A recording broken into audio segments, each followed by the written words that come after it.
Hello बच्चों, इसके पहले की क्लास में मैंने आपको काइनेटिक थ्योरी ऑफ गैसेस में उसका एजम्पशन बताया गया था। ठीक है ना, 8 से 9 एजम्पशन बताया गया था। ठीक है, जो कि काफ़ी इंपॉर्टेंट था। आज हम आपको बताएंगे कि कोई भी आइडियल गैस जब किसी कंटेनर में रखा जाता है तो वो आइडियल गैस कंटेनर के वॉल पर कितना प्रेशर डालेगा। ठीक है, तो हेडिंग रहेगा आपके लिए प्रेशर एक्सर्टेड। एक्सर्टेड मतलब अप्लाई करना। ठीक है, pressure exerted by ideal gas, यानी आइडियल गैस कितना प्रेशर अप्लाई करेगा, इस चीज़ को हमको जानना है। तो इसके लिए हम एक क्यूबिकल वेसल लेते हैं, घनाकार बर्तन।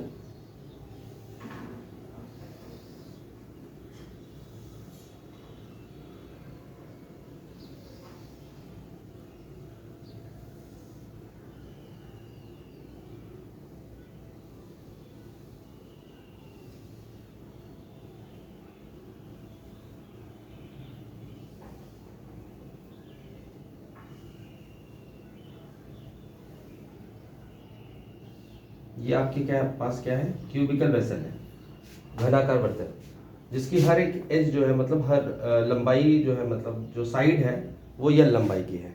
ठीक है, तो हम ये सपोज कर रहे हैं कि ये आपका एक्स एक्सिस है। ठीक है, ये आपका वाई एक्सिस है और ये आपका जेड एक्सिस है।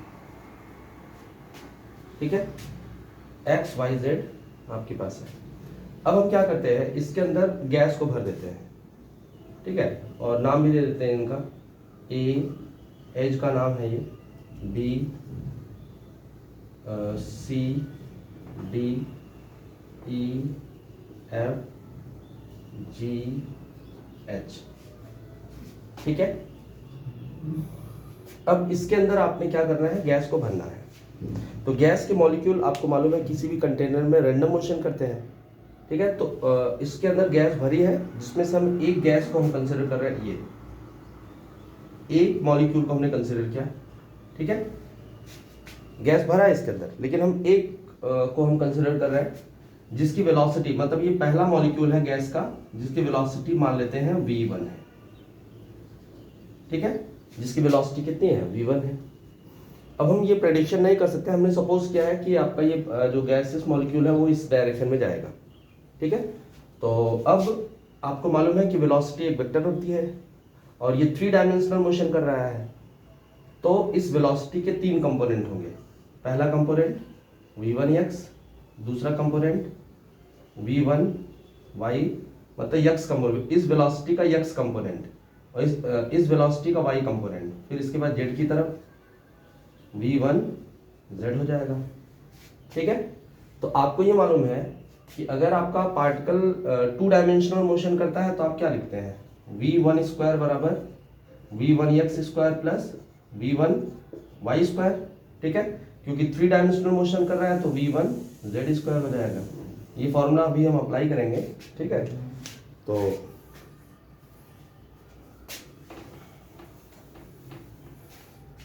ये गैसेस मॉलिक्यूल क्या कर रहे हैं बेटा आपका, मतलब एक मॉलिक्यूल जिसकी वेलोसिटी हमने v1 लिया है, दूसरा मॉलिक्यूल जिसकी वेलोसिटी v2 होगा, तीसरा मॉलिक्यूल जिसकी velocity v3 v4, up to मान लेते हैं कि इसके अंदर n मॉलिक्यूल है तो इनकी वेलोसिटी क्या हो जाएगी, vn हो जाएगी। और हर एक मॉलिक्यूल का मास क्या है, मान लेते हैं स्मॉल m है। यानी जितने भी मॉलिक्यूल्स हैं गैस के इसके अंदर, मान लो n मॉलिक्यूल मान लो कि 1 लाख इसके अंदर मॉलिक्यूल है गैस का, तो 1 लाख में जितने भी मॉलिक्यूल्स होंगे उनका सबका मास क्या है, यानी हर एक मॉलिक्यूल का मास सेम है, स्मॉल m। लेकिन सबकी वेलोसिटी तो आप सेम नहीं कर सकते, क्योंकि इनका डायरेक्शन लगातार क्या होता रहता है, बदलता रहता है, जिसकी वजह से इसकी वेलोसिटी बदलती जाएगी। तो पहले मॉलिक्यूल की हमने मान लिया वेलोसिटी v1 है, दूसरे की v2 v3 dot dot vn होगा आपका। तो आप वीडियो को पॉज करें, मतलब रोक लीजिए, इसके बाद ये फिगर ड्रॉ कर लीजिए। ड्रॉ करने के बाद आप लिखेंगे, चलिए लिखते हैं, consider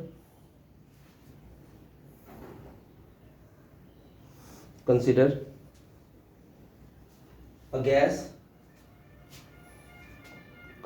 gas contained in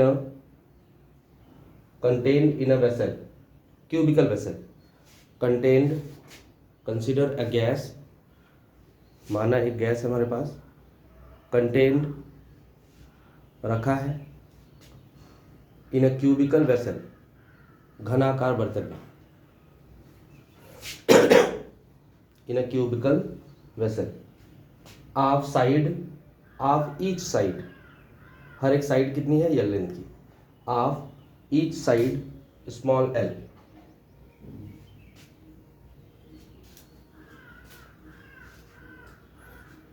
each side small L, full सवाल लिखिए, लाइन में लिखिएगा। मान लिया कि इस कंटेनर में जो गैस आप भरे हैं उसका नंबर कितना है, स्मॉल एन है, फुल सवाल लिखिए। Late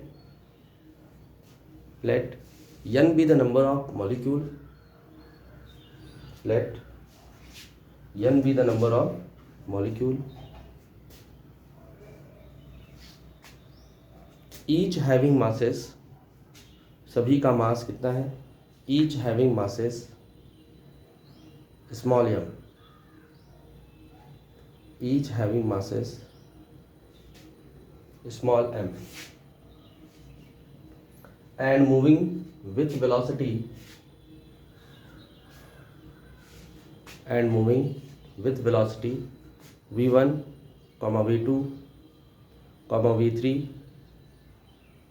dot dot vn, v1, v2, v3 dot dot vn, ठीक है। नीचे लिखेंगे सिंस v1 स्क्वायर इसका v1 स्क्वायर बराबर क्या होता है, v1x square plus v1 y square plus v1 z square, इसकी जरूरत पड़ेगी मान लेते 1। ऐसे अगर आपको v2 का लिखना हो तो आप क्या लिखेंगे बताइए, v2 का मतलब जो दूसरा पार्टिकल है उसकी वेलोसिटी कितनी होगी, v2 होगी। तो अगर v2 लिखना है तो आप v2 स्क्वायर बराबर v2x square plus v2y square plus v2z square, ऐसे v3 का v4 डॉट डॉट vn का भी आप लिख सकते हैं, ठीक है। ये आपका रहा इतना ही। अब हम क्या करते हैं, बहुत ध्यान से समझना, हम अब इस वेलोसिटी को कंसिडर करते हैं। पहले हम मान लेते हैं कि ये जो पार्टिकल या मॉलिक्यूल आपका जिसकी पहली वेलोसिटी कितनी, पहले पार्टिकल की वेलोसिटी कितनी v1 है, और ये मान लेते हैं कि इसकी वेलोसिटी x एक्सिस के अलॉन्ग कितना v1x है, ठीक है। तो अब बता दीजिएगा कि जब ये v1 वेलोसिटी है, इसका x कंपोनेंट ये है, तो किस वाले दीवार से जाकर के टकराएगा ये मॉलिक्यूल, इस वाले वॉल से। अगर इस वेलोसिटी से दौड़ रहा है तब, फिर समझो मैंने क्या बोला कि अगर पहला मॉलिक्यूल इतनी वेलोसिटी से मूव कर रहा है अलॉन्ग x एक्सिस, तो ये जा करके इस वाले वॉल से टकराएगा, मतलब GHC या BCHG से आपका जाकर के टकराएगा, ठीक है ना। तो टकराने के पहले इसका मोमेंटम कितना होगा हम लिख सकते हैं ये, तो क्या लिखेंगे, the momentum of first molecule along x axis, the momentum of first molecule along x axis बराबर, मोमेंटम क्या होता है, मास इनटू वेलोसिटी होती है। तो हर एक मॉलिक्यूल का मास m है और x एक्सिस के अलॉन्ग वेलोसिटी v1x है, ठीक है ना। तो momentum of first molecule along x axis इतना हो गया आपका। अब जब ये टकरा जाएगा, टकराने से पहले ये है ना, अब आप ये बताओ जब ये इससे टकरा जाएगा, टकराने के बाद वापस आएगा ऐसे, तो मोमेंटम पहले टकराने से पहले मोमेंटम का डायरेक्शन ऐसे होगा और टकरा करके रिबाउंस होगा, रिबाउंस मतलब वापस होगा। तो जब वापस होगा तो इसका मोमेंटम क्या हो जाएगा, ये अपोजिट हो जाएगा, ठीक है। क्यों, क्योंकि डायरेक्शन बदल जाएगा। तो this implies that the momentum of first molecule after collision along x axis, along x axis बराबर -m v1x, ठीक है। अब बताओ, टकराने से पहले इतना मोमेंटम है, टकराने के बाद इतना हो गया, तो चेंज इन मोमेंटम कैसे निकालेंगे? Final momentum minus initial momentum. तो this implies that change in momentum बराबर चेंज इन मोमेंटम बराबर final minus initial mv1x minus mv1x, ठीक है, यानी माइनस 2mv1x। इतना मोमेंटम बदल जाएगा, ठीक है। तो बहुत ध्यान से देखना, जब ये मॉलिक्यूल इस वॉल से टकराएगा, ठीक है ना, इस वाले वॉल से टकराएगा, इसका मोमेंटम इतना बदल जाएगा। बदलने का मतलब क्या है कि इतना मोमेंटम उसको ट्रांसफर कर देगा। ये क्या है आपका चेंज इन मोमेंटम है, यानी जब ये इससे टकराएगा तो टकराने पर इसका मोमेंटम इतना बदल जाएगा। जैसे हमारे पास 1000 रुपये है या 500 रुपये है, ठीक है ना। अब कोई हमसे मिला तो मेरे पास 300 रुपये रह गया, तो मेरा पैसा कितना बदल गया? 200 रुपये बदल गया। इसका मतलब है कि 200 रुपये बदल गया, मतलब 200 रुपये माइनस हो गया। इसका ये मतलब है कि उसने 200 रुपये जो हमसे मिला था वो हमसे 200 रुपये ले लिया। यही चीज़ यहाँ भी है कि ये मॉलिक्यूल जब इससे टकराएगा तो टकराने पर इसका मोमेंटम इतना बदल गया, और जब इतना बदल गया इसका मतलब है कि इतना प्लस में मोमेंटम इसको ट्रांसफर कर दिया होगा, ठीक है ना। तो दिस इंप्लाइज दैट मोमेंटम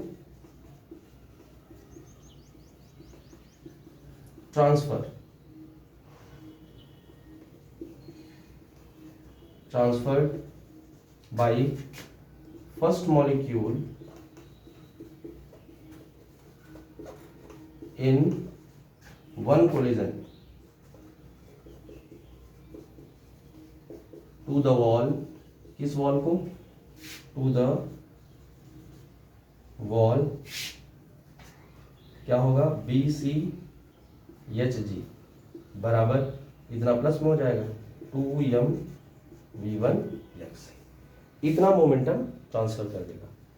और आपको ये मालूम है कि rate of change of momentum ही हमारा क्या कहलाता है? फोर्स कहलाता है।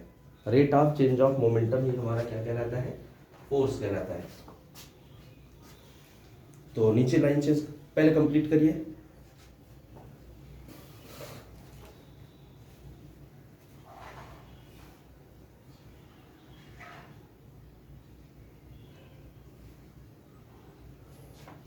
वीडियो पॉज करिए और इसको कंप्लीट करिए पहले आप।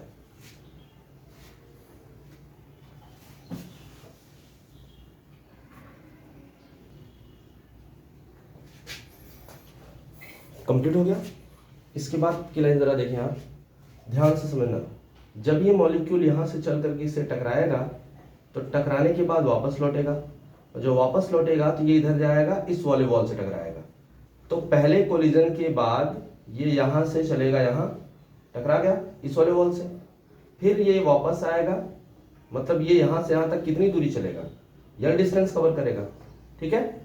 फिर समझो, जब ये मॉलिक्यूल इससे टकरा जाएगा, पहला कोलिजन हो गया, ये कोलाइड करने के बाद ये इधर आएगा, यहाँ कोलाइड करेगा, ठीक है। फिर ये अच्छा कितनी दूर चल जाएगा ये डिस्टेंस, और फिर जब ये रिबाउंस होकर के इससे फिर से टकराएगा, यानी दो कोलिजन में, तो दो कोलिजन में कितना डिस्टेंस कवर कर लेगा? 2l।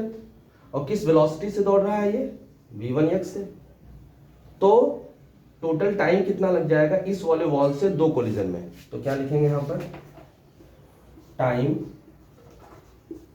Taken by first molecule, time taken by first molecule in two successive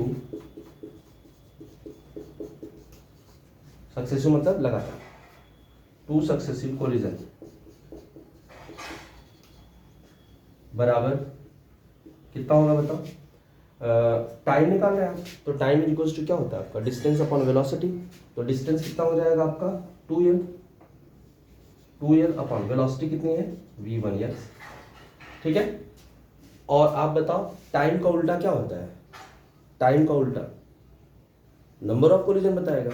एक सेकेंड में कितना नंबर ऑफ कोलिजन हो जाएगा, जिसको फ्रीक्वेंसी कहते हैं। क्योंकि टाइम का उल्टा, जैसे मान लो 10 सेकेंड है तो 10 सेकेंड का उल्टा यानी टाइम का 1/10 हो जाएगा, जिसको फ्रीक्वेंसी कहते हैं। ठीक है ना।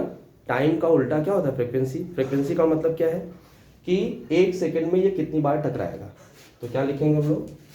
This implies that the number of collision in 1 second,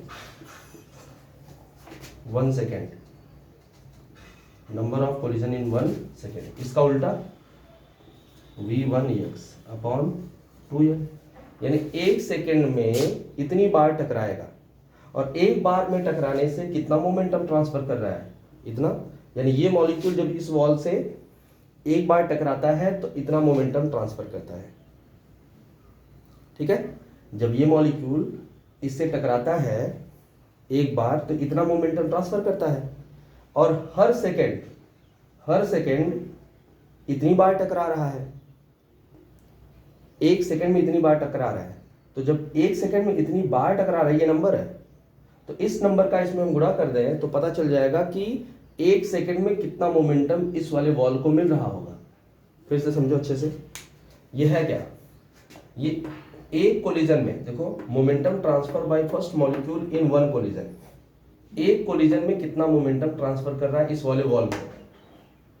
अब जरा समझो, एक बार में टकराने से इतना मोमेंटम भेज रहा है उसको, मतलब इसको दे रहा है। और यही मॉलिक्यूल एक सेकेंड में कितनी बार टकरा रहा है? इतनी बार। तो एक सेकेंड में कितना मोमेंटम इसको मिल जाएगा, आप मल्टीप्लाई कर लेंगे। यानी मोमेंटम ट्रांसफर्ड इन 1 सेकेंड बराबर क्या हो जाएगा? 2m v1x into v1x upon 2l। तो 2 से 2 कट जाएगा, ये आ जाएगा m v1x square upon l। ठीक है। यानी एक सेकेंड में इतना मोमेंटम इस वाले वॉल को मिलेगा हर सेकेंड। ठीक है। और आपको मालूम है कि rate of change of momentum ही हमारा फोर्स कहलाता है। ठीक है। यानी एक सेकेंड में जितना मोमेंटम बदलता है वही उसको फोर्स कहते हैं। यानी ये मॉलिक्यूल हर सेकेंड इतना फोर्स लगाएगा। फिर समझो क्या है? मोमेंटम ट्रांसफर्ड इन 1 सेकेंड, एक सेकेंड में इतना मोमेंटम इसको ट्रांसफर करेगा। ठीक है। और हमको मालूम है कि rate of change of momentum is known as the force. ठीक है ना। समय के साथ अगर मोमेंटम बदलता है तो उसको हम लोग फोर्स कहते हैं। तो इतना मोमेंटम इसका इतना ट्रांसफर किया है, तो हर सेकेंड इस वाले वॉल पर कितना फोर्स डालेगा ये मॉलिक्यूल। एक सिंगल मॉलिक्यूल इस वाले वॉल पर हर सेकेंड इतना फोर्स लगाएगा। तो क्या लिखेंगे हम लोग?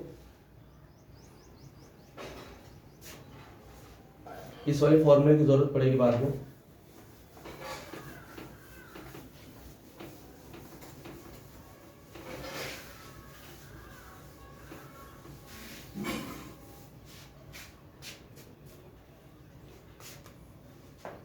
तो क्या लिखेंगे हम लोग? This implies that force exerted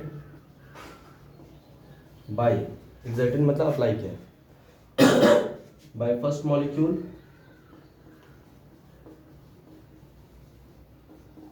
to the wall क्या था? BCGH, BCGH। ठीक है। बताइए क्या होगा? फोर्स फर्स्ट मॉलिक्यूल है इस वजह से F1 लिख रहा है, F1x। ठीक है। x एक्सिस चलाओगे ये हो जाएगा m v1x square upon l। अब फोर्स मिल गया तो प्रेशर निकालेंगे। तो प्रेशर कितना होगा?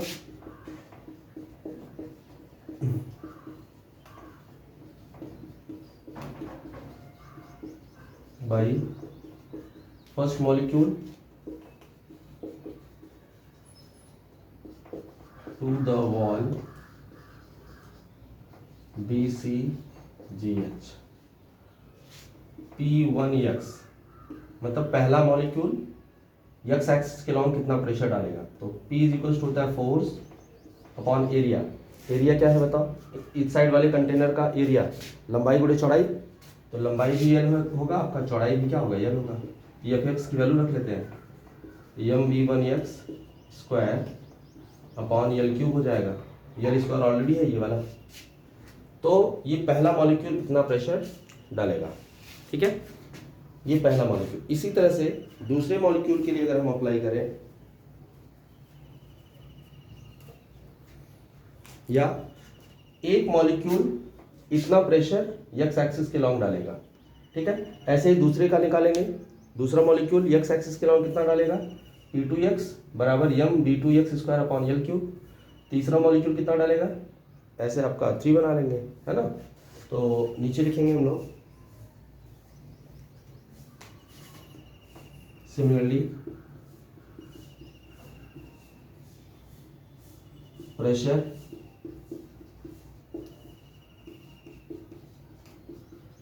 exerted by second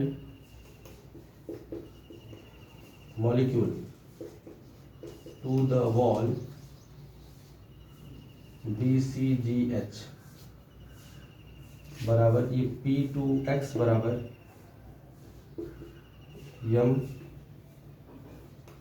mv2x square upon L cube, ठीक है।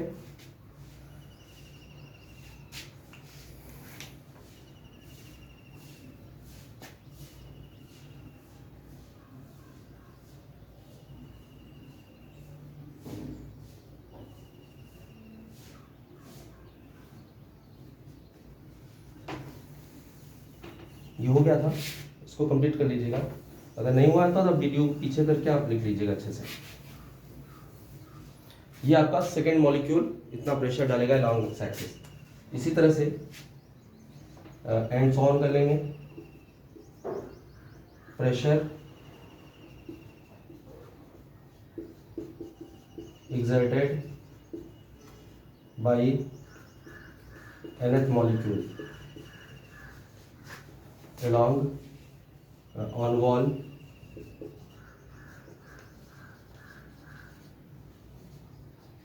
BCGH। ये BCGH है, ये बताइए क्या होगा nth मॉलिक्यूल के लिए। PNX बराबर mVNX square upon L cube, ठीक है। तो total pressure along X axis कितना हो जाएगा, total pressure along X axis, total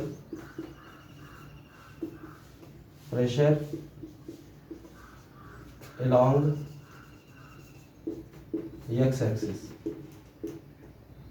PX लिख रहे हैं, क्या लिख रहे हैं ये PX।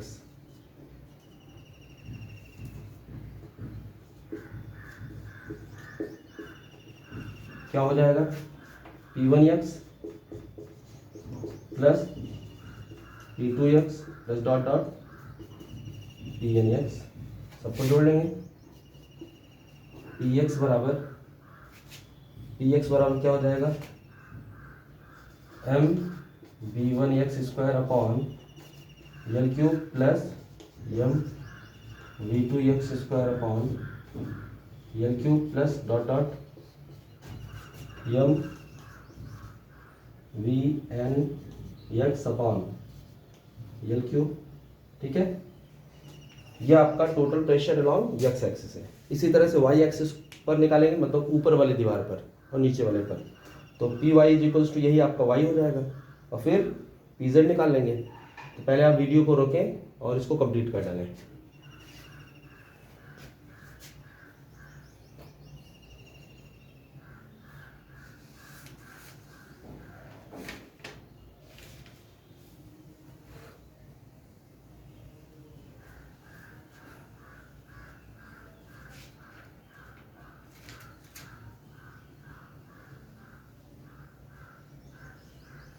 कंप्लीट हो गया, वीडियो रोक लिया करिए आप लोग। अब आप देखेंगे क्या करेंगे, similarly pressure along Y and Z axis आप लिखेंगे, क्या रहेगा?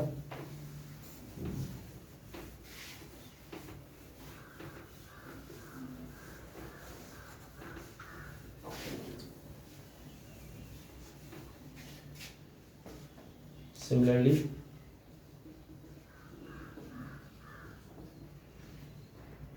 pressure along y and z axis, y and z axis, बताइए पी वाई कितना हो जाएगा? ये स्क्वायर है M V one Y square upon L cube यम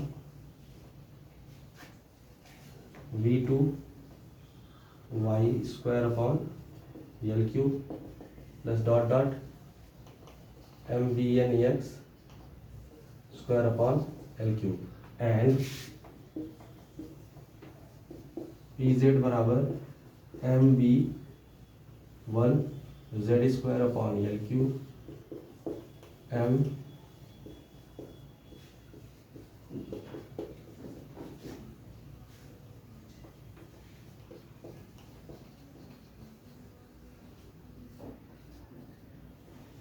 ठीक है।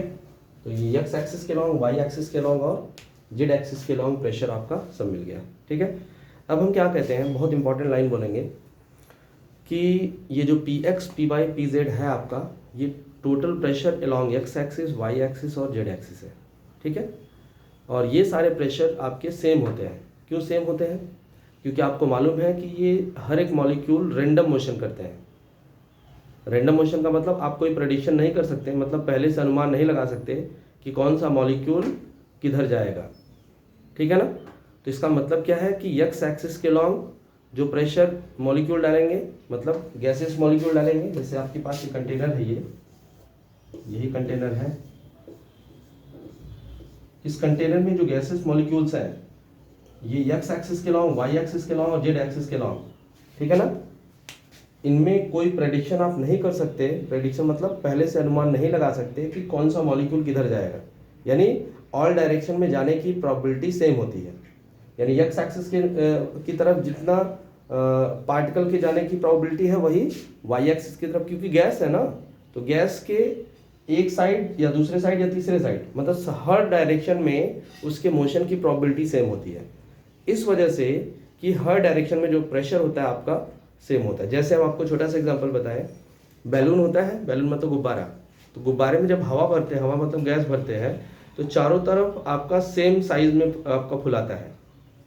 इसका ये मतलब है कि जो गैस कंटेनर के अंदर रखी होती है उसमें हर डायरेक्शन में जो प्रेशर होता है वो सेम होता है, यानी P X P Y P Z क्या होगा आपका सेम होगा। ठीक है, तो क्या लिखेंगे यहाँ पे, ड्यू टू रैंडम मोशन, इसको कंप्लीट कर दो पहले, तो हो गया। रोक लिया करो तब इसके बाद लिखा करो, बोलते हैं लिखने के लिए तो रोक लिया करो, इसके बाद लिख करके आप फिर आगे हम जो बोलते हैं उसको लिखा करो। वीडियो रोक करके इसको कंप्लीट कर लो, फिर इसके बाद जो बोल रहा हूँ आगे लिखो। लिखे, due to random motion, due to random motion pressure along x y and z axis are same, that is pressure along x y and z axis are same, that is px बराबर py बराबर pz, ये तीनों same है और तीनों को मान लिया मैंने क्या है, p है। ठीक है, px बराबर py बराबर pz बराबर p मान लिया। अब आप ये कहेंगे, मतलब तीनों को मैंने p कह दिया। ठीक है, तो टोटल प्रेशर कंटेनर पर कितना होगा आपका, total pressure on cubical vessel, cubical vessel घनाकार बर्तन की दीवार पर, ठीक है ना, कितना प्रेशर होगा, तो P बराबर लिखेंगे हम लोग, या टोटल प्रेशर, ध्यान से देखना, Px plus Py plus Pz करेंगे, तीनों को जोड़ देंगे, नहीं समझ में आया। टोटल देखो एक्स एक्सिस के लॉन्ग प्रेशर आपका पी एक्स है, वाई एक्सिस के लॉन्ग प्रेशर पी वाई है और जेड एक्सिस के लॉन्ग पी जेड है, और तीनों ये सेम है। तो टोटल प्रेशर कितना हो जाएगा, तीनों को जोड़ देंगे। तो पी एक्स के जगह पी वाई के जगह पी जेड के जगह पी हो जाएगा। तो आपके पास क्या लिखेंगे बताइए। तो 3p बराबर P X plus P Y plus P Z. 3p कैसे, तीनों सेम है। इस तरह से E बराबर हो जाएगा 1/3 P X plus P Y plus P Z. अब आप P X P Y P Z रख लेंगे। हाँ, पी एक्स की वैल्यू ये है, याद रखना।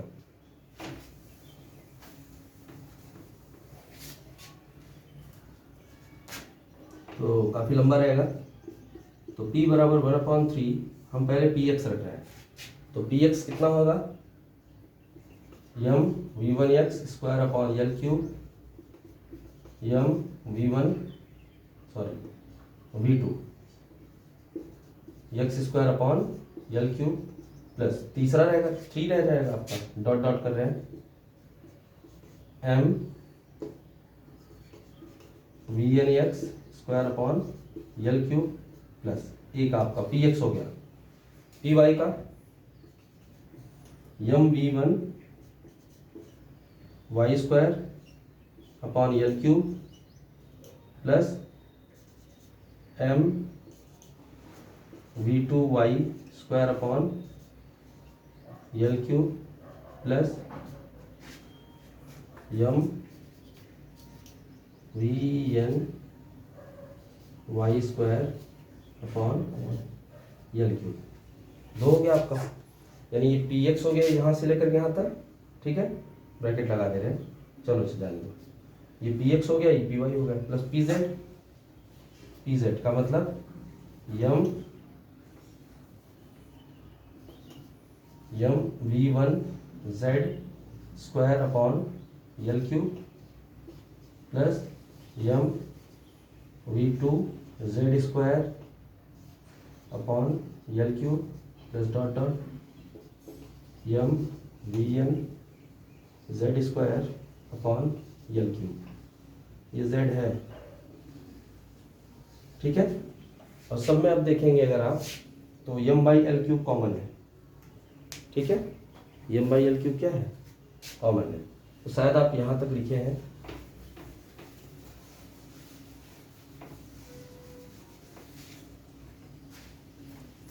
तो क्या आ जाएगा देखो, P is equals to M upon 3l cube.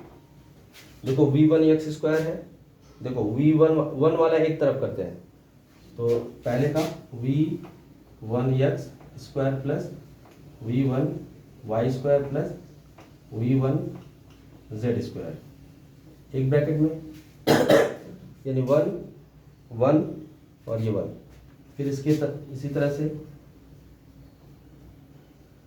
v2 X square plus v2 Y square plus v2 Z square plus dot dot, क्या लिखेंगे, vn X square plus vn Y square plus vn Z square, ये अगले bracket में रहेगा, ठीक है। और फिर ये बड़ा सा ब्रैकेट। तो अगर आप ध्यान से देखेंगे तो v1 X square plus v1 Y square plus v1 Z square, ठीक है ना। तो ये क्या है, v1 स्क्वायर है। जरा इक्वेशन नंबर 1 देख लीजिए एकदम शुरू में, v1 square is equals to v1 X square plus v1 Y square plus v1 Z square. ये हो जाएगा p equals to M upon 3l cube. बताओ ये v1 स्क्वायर हो जाएगा प्लस ये v2 स्क्वायर हो जाएगा ऐसे ही, plus v3 square plus dot dot ये vn स्क्वायर हो जाएगा, क्या हो जाएगा, vn स्क्वायर। और ये वॉल्यूम है यल क्यूब, क्यूब का साइड क्या है, यल है, ठीक है ना। तो क्यूब का आयतन कितना होगा, यल क्यूब, यानी यहाँ पे v कर सकते हैं हम लोग। तो हो जाएगा p। अच्छा एक काम और करते हैं, इसमें n से मल्टीप्लाई कर देते हैं, क्योंकि हमने माना है कि कंटेनर में कितने मॉलिक्यूल है क्या गैस के, n मॉलिक्यूल है, तो n से मल्टीप्लाई कर रहे हैं, M N upon 3 capital V, ये हो जाएगा V1x square plus V2x square plus V3x square plus Vnx square total upon n। देखो n से मल्टीप्लाई किया, n से डिवाइड किया है। इसको कंप्लीट करो पहले आप, यहाँ तक नीचे है ये। वीडियो पॉज करो, पहले यहाँ से नीचे लिख डालो, फिर इसके बाद यहाँ तक लिख डालो।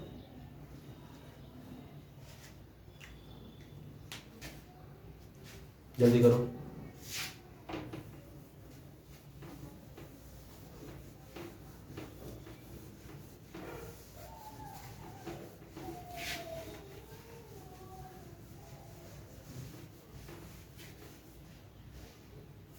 अब देखिए जरा, तो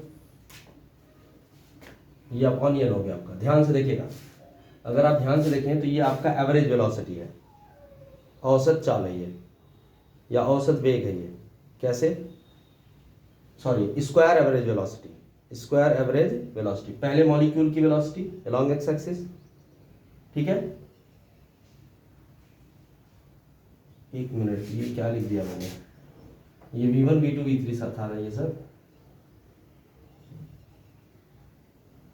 हाँ देखो, ध्यान से देखना, ये V1 स्क्वायर है, ये V2 स्क्वायर है, ये V3 स्क्वायर है, तो V1 ये सब आपका, तो n से मल्टीप्लाई और n से डिवाइड। तो ध्यान से देखो, पहले मॉलिक्यूल की वेलोसिटी का स्क्वायर, दूसरे मॉलिक्यूल की वेलोसिटी का स्क्वायर, तीसरे मॉलिक्यूल की वेलोसिटी का square plus dot dot nth molecule की वेलोसिटी का स्क्वायर, और टोटल अपॉन n है ये। इसको बोलते हैं क्या, square average velocity, square average velocity, वर्ग माध्य चाल इसको बोलते हैं आप। ये हो जाएगा mn। अब एक चीज और समझो, एक मॉलिक्यूल का मास m है, एक मॉलिक्यूल का मास कितना है, स्मॉल m, तो n मॉलिक्यूल का कितना हो जाएगा, mn, है ना। ये n मॉलिक्यूल का मास क्या होगा, पूरे गैस का मास हो जाएगा। यहाँ पे क्या लिख देंगे हम लोग, कैपिटल M। समझे आप, एक मॉलिक्यूल का मास क्या है, स्मॉल m है, तो n का कितना हो जाएगा, तो n का मल्टीप्लाई कर देंगे। तो क्योंकि हर एक मॉलिक्यूल का मास आपने m लिया था, तो एक मॉलिक्यूल का मास m है, तो n का कितना हो जाएगा, mn अपॉन 3v, और ये हो जाएगा v स्क्वायर का बार।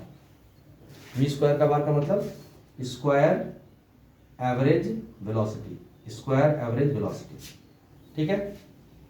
इसको आप ऐसे भी लिख सकते हैं, P equals 1/3 m by V, m upon द्रव्यमान बटे आयतन, means mass upon volume, density हो जाएगा v स्क्वायर, इतना, यही आपका फॉर्मूला है।